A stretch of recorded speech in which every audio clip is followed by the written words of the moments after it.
If you're trying to run a game on Steam but it's just not launching, then stick with me, as in this video I'm going to show you exactly how to fix this issue. It's a relatively straightforward one to fix, so let's just jump straight into it. First thing you need to do is launch the Steam app.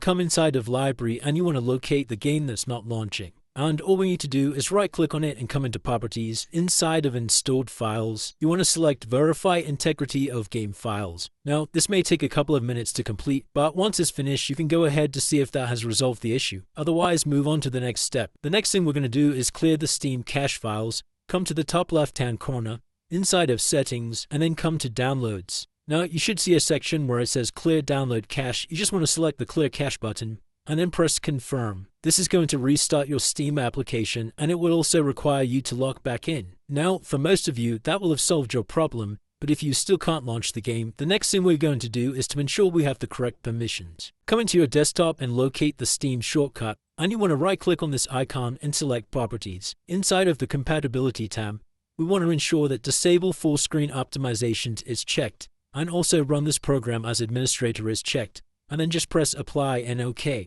And once again, we can check to see if that's fixed the issue. The next thing we can do is to make sure all of our graphic drivers are up to date. And there's a free tool we can use to do this that makes this step very straightforward and quick. Simply head over to an internet browser, and you want to come to a website called drivereasy.com. Scroll all the way down the page until you find the download section, and then just hit this download button. Once you've installed and downloaded Driver Easy, simply launch the app on your computer, and then we just want to press this Scan Now button and wait a couple of minutes for the scan to complete. Once the scan's complete, all of your outdated drivers will be listed here, and to update them, you just press this Update button and follow the steps to update the updated driver. You can also press this Update All button at the bottom here, but this is part of the paid plan, so I'd recommend just sticking to the free version and coming into each of these one by one. We also want to make sure that our system is up to date, and we can do this by coming to the Start menu and searching for Settings, coming to the Settings tab, and scroll all the way down to Windows Update. Now, you just want to hit this check for updates and ensure that you are running the most up-to-date version of Windows. Hopefully by following all of these steps, that's now fixed your Steam launching games issue, but if you still are experiencing problems, please drop a comment below and I'll try my best to assist you. If this video did help you, please drop a like and subscribe. Until next time.